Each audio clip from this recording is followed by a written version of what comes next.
എല്ലാവർക്കും നമസ്കാരം. എൻ്റെ പേര് ജഗദീഷ് എന്നാണ്.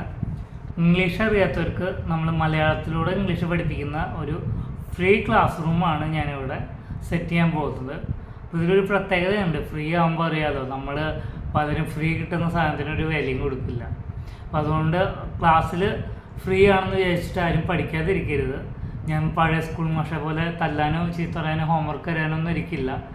ദിവസത്തിൽ 10 മിനിറ്റ് അല്ലെങ്കിൽ 10 മുതൽ 20 മിനിറ്റ് വരെ സമയം വെച്ച് നിങ്ങൾക്ക് ഇംഗ്ലീഷ് എഴുതാനും വായിക്കാനും അറിയാത്തവരുണ്ടാവും, കുറച്ച് വായിക്കാൻ അറിയാവുന്നവരുണ്ടാവും, അങ്ങനെ കുറച്ച് ബുദ്ധിമുട്ടുന്നവരുണ്ടാവും.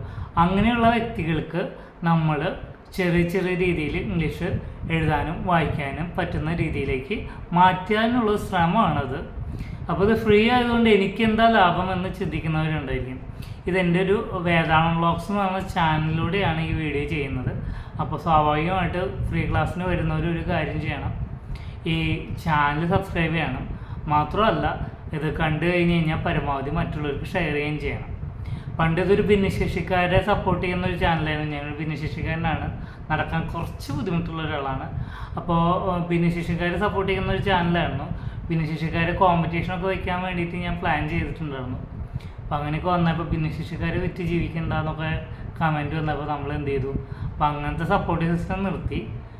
ചാനൽ എനിക്ക് മുന്നോട്ട് കൊണ്ടുപോകണം. ചാനൽ പണം കിട്ടാൻ വേണ്ടിയിട്ട് മാത്രമല്ല, പണം ഇതുവരെ കിട്ടിയിട്ടില്ല, 7 കൊല്ലമായി പണം കിട്ടിയിട്ടില്ല. പക്ഷേ നമ്മളുടെ ആശയങ്ങൾ മറ്റുള്ളവർക്ക് എത്തിക്കാൻ വേണ്ടിയിട്ടാണ് ഈ ചാനൽ പോകുന്നത്.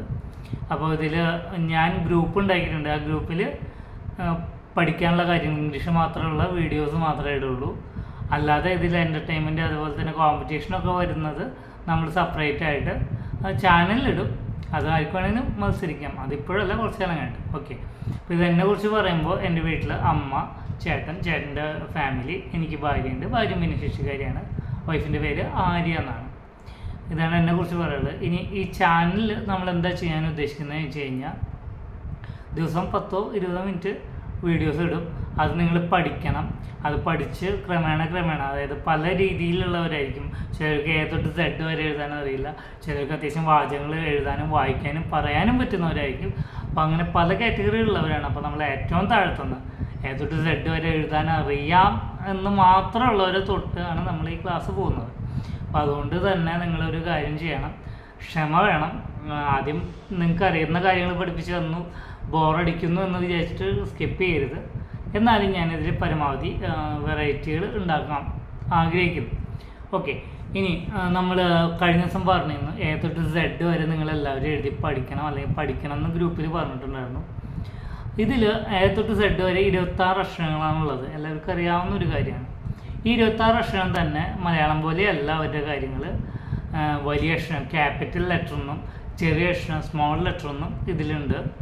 ഇതിൽ നിങ്ങൾ ഏറ്റവും ആദ്യം പഠിക്കേണ്ടത് സ്മോൾ ലെറ്ററാണ്, അതായത് ചെറിയ അക്ഷരങ്ങളാണ്. ചെറിയ അക്ഷരങ്ങൾ പഠിക്കേണ്ട കാരണം എന്താണെന്ന് വെച്ച് കഴിഞ്ഞാൽ, ഇംഗ്ലീഷിൽ ഏറ്റവും കൂടുതൽ ഉപയോഗിക്കുന്നത് ചെറിയ അക്ഷരങ്ങളാണ്, വലിയ അക്ഷരങ്ങളല്ല. അത് വളരെ അപൂർവം, അല്ലെങ്കിൽ ഓരോ വാചകത്തിൽ ഓരോന്നേ ഉള്ളൂ. നമ്മുടെ സ്കൂളുകളിലൊക്കെ ഇപ്പോൾ ചെയ്യുന്ന ഒരു ഏറ്റവും വലിയ തെറ്റ് എന്ന് പറഞ്ഞു കഴിഞ്ഞാൽ, അവർ ഓൾറെഡി വലിയ അക്ഷരങ്ങൾ കുട്ടികളെ പഠിപ്പിക്കും, പിന്നീടാണ് ചെറിയ അക്ഷരങ്ങൾ പഠിപ്പിക്കുക. ഈ വലിയ അക്ഷരം പഠിപ്പിക്കുമ്പോഴുള്ള പ്രശ്നം എന്ന് വെച്ചാൽ, നമ്മൾ ആദ്യം പഠിച്ചതാണ് കുറേ പഠിക്കുക, അല്ലേ? ഈ ആദ്യം പഠിക്കുന്നത് കുറേ പഠിച്ചതുകൊണ്ട് ഇവർ എന്താ പറയുക, വാചകങ്ങളുടെ ഇടയിലൊക്കെ ആവശ്യമില്ലാത്തടത്ത് വലിയ അക്ഷരം എഴുതും. അതുകൊണ്ടാണ് എല്ലാവരും ചെറിയ അക്ഷരങ്ങൾ ആദ്യം പഠിക്കാൻ പറഞ്ഞത്. ഓക്കെ. ചെറിയ അക്ഷരങ്ങൾ എല്ലാവർക്കും അറിയാമെന്ന് വിചാരിക്കുന്നു.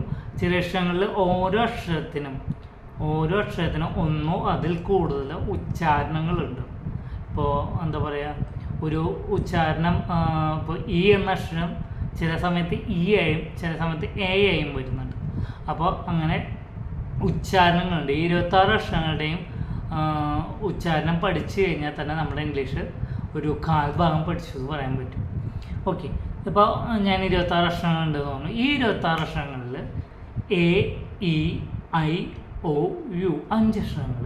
A, E, I, O, U ഈ 5 അക്ഷരങ്ങൾ നിങ്ങൾക്ക് അറിയാൻ പറ്റും. വവ്വൽസ് എന്നാണ് നമ്മളെ ടീച്ചർമാർ സ്കൂളിൽ പഠിപ്പിക്കുക. എന്താ പറയുക, വവ്വൽസ് എന്ന് വെച്ച് കഴിഞ്ഞാൽ അതിൻ്റെ മലയാള അർത്ഥം എൻ്റെ ടീച്ചർമാരൊന്നും പണ്ട് തന്നെ പഠിപ്പിച്ചൊന്നുമില്ല. അതിൻ്റെ മലയാള അർത്ഥം എന്ന് പറഞ്ഞു കഴിഞ്ഞാൽ സ്വരാക്ഷരങ്ങൾ എന്നാണ്.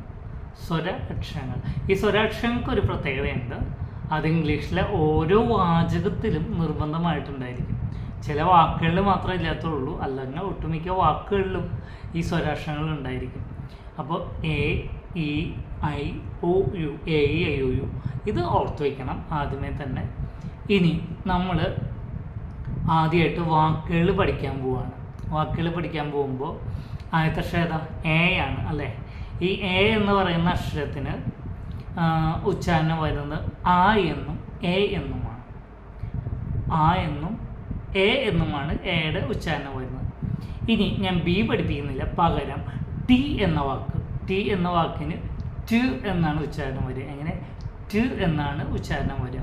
അപ്പോൾ എയും ടിയും ചേർന്ന് കഴിഞ്ഞാൽ അറ്റ്. മനസ്സിലായോ? അറ്റ് എന്ന വാക്കാണ് വരിക. എയും ടിയും ചേർന്ന് കഴിഞ്ഞാൽ അറ്റ്. ഈ അറ്റ് വെച്ചിട്ടാണ് നമ്മൾ അടുത്ത വാക്കുകൾ പഠിക്കാൻ പോകുന്നത്. അറ്റ് എന്ന വാക്കിൻ്റെ അർത്ഥം എന്താണെന്ന് വെച്ച് കഴിഞ്ഞാൽ ലുക്ക് അറ്റ് മീ, എന്നെ നോക്കൂ. അറ്റ് എന്ന വാക്കിൻ്റെ അർത്ഥം ഇൽ എന്നും അടുത്ത് എന്നുമാണ്. The cat is at home, പൂച്ച വീട്ടിൽ ആണ്. അതുപോലെ ലുക്ക് അറ്റ് മീ, എന്നെ നോക്കൂ. അങ്ങനെയുള്ള 2 അർത്ഥങ്ങളാണ് വരുന്നത് മെയിനായിട്ട്. പിന്നെ ഡീറ്റെയിൽ ആയിട്ട് ഞാൻ പിന്നെ പറഞ്ഞുതരാം. എന്നും ആ എന്നുമാണ്. അപ്പോൾ എ, ടി, അറ്റ്. അപ്പോൾ ആദ്യം നമ്മൾ എ എന്ന അക്ഷരത്തിന് മുന്നേ ഒരു ബി വയ്ക്കുക. ബിയുടെ ഉച്ചാരണം ബ എന്നാണ്. എങ്ങനെ? ബ എന്നാണ്. അപ്പോൾ ബ എ, ബ, ബ എ ടി. അറ്റ് എന്ന് പറയുന്നത് എ ടി വന്നു. അപ്പോൾ ബി എ ടി, ബാറ്റ്. നമ്മൾ പുറകെ കാണുന്നില്ലേ? ഷട്ടിൽ ബാറ്റ് ആവാം, ക്രിക്കറ്റ് ബാറ്റ് ആവാം. അപ്പോൾ അറ്റ് എന്ന വാക്കിൻ്റെ കൂടെ ബി ചേർന്നപ്പോൾ ബാറ്റ് എന്ന പദം കിട്ടി. B A T, bat.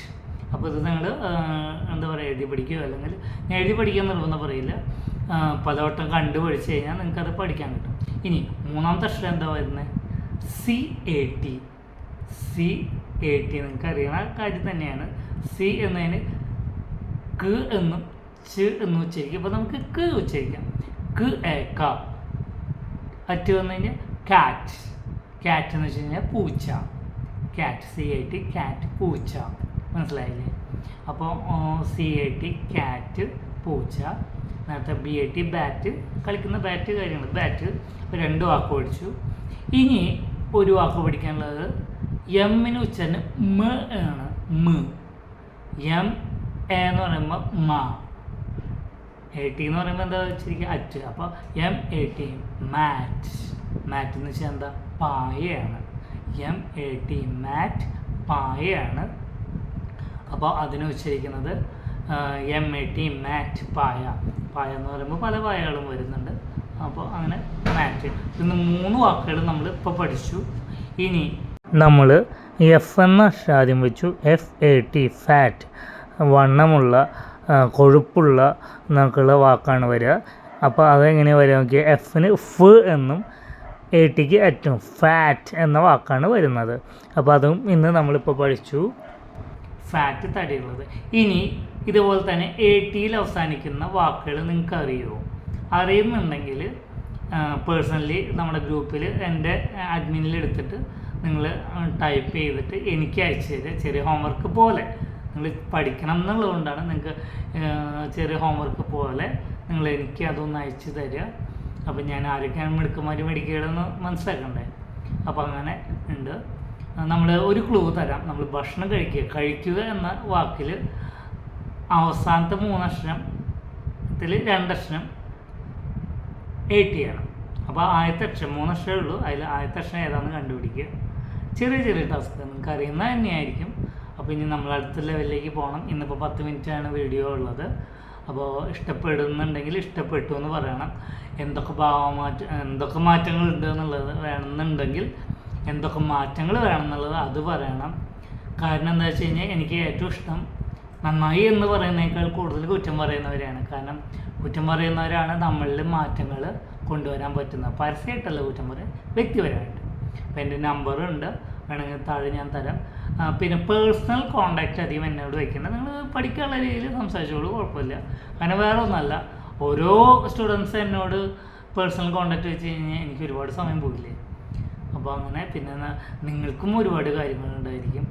അപ്പോൾ ക്ലാസ് ഇഷ്ടമായി എന്ന് വിചാരിക്കുന്നു. എല്ലാവർക്കും നന്ദി, നമസ്കാരം. അടുത്ത ദിവസം നമുക്ക് അടുത്ത ക്ലാസ്സായിട്ട് കാണാം. Thank you.